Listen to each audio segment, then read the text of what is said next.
In our previous video, we discussed about meristematic tissues, right? Tissues that had cells which could actively divide. In this video, we are going to talk about mature meristematic cells which differentiated and lost their ability to divide, and we now call them permanent tissues. Well, in this video, we will look into the details of permanent tissue. So permanent tissues are again divided into two further types: simple permanent tissue and complex permanent tissue.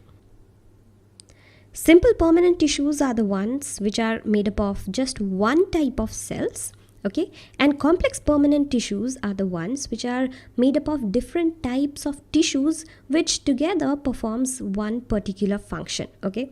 For example, let's consider this. Here you can see it is all same cells forming one tissue, and we can call it simple permanent tissue. But here all these different colored cells are different tissues actually. They are coming together performing one particular task, and we can call it complex permanent tissue. Now in reality, these tissues look nowhere near to what I have made on the screen, okay? I have oversimplified stuff here just for the sake of explaining, okay? Now if we take a plant and cut it somewhere here, we will do a cross section, okay? The shoot area. And if we look at it under the microscope, obviously we will have to do a very thin slice from there. It would look somewhat like this, okay? Now we zoom in even further, maybe this particular part here, we will zoom in even further, then it would appear like this. Now a major part or a major portion of this section is made up of simple permanent tissue, and just a small part here and here is made up of complex permanent tissue. Okay, now we will look into those complex part later in the video, but if we look at the other parts which are made of simple permanent tissue, you will be able to observe that it is of different shapes and also of different color, which indicates that simple permanent tissues are again of different types. So here are the three types of simple permanent tissue. We call them parenchyma, collenchyma, and sclerenchyma. The most abundant of the simple permanent tissues are parenchyma, which is also called the filler tissue. So if a plant needs to fill up any area in the plant body, it is mostly parenchymatous tissue, okay? These are living cells and they have very thin cell wall and are loosely arranged. You can see the intercellular spaces between the cells, right? They are mainly responsible for storage of food. So these are their function. Now there are parenchymatous cells which are found in the leaf, and they perform the function of photosynthesis because they have chlorophyll in them.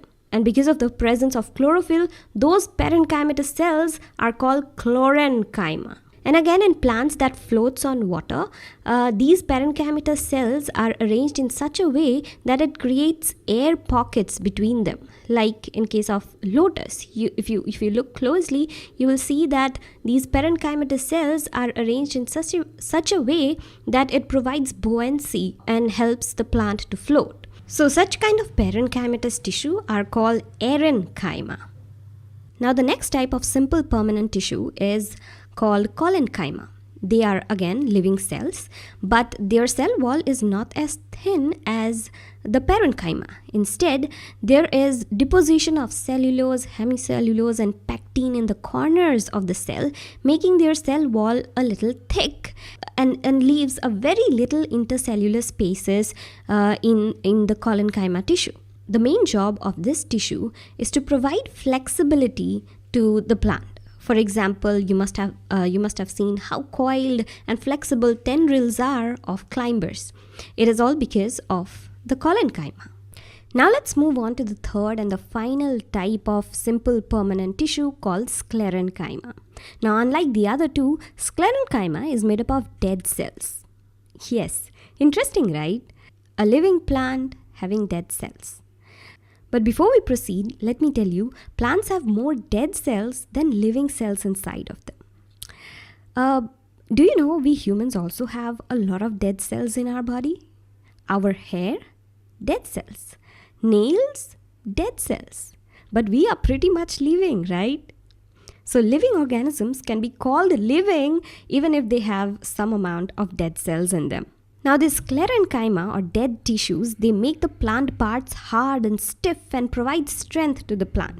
For example, the husk of the coconut, how hard it is, right? It is made up of sclerenchyma.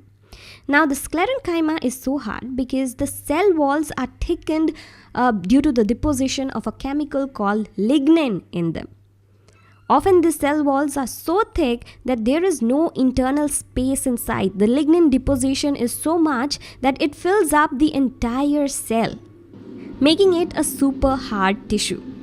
This tissue is present in the stems, around the vascular bundle, in the veins of leaves, and the hard covering of seeds and nuts.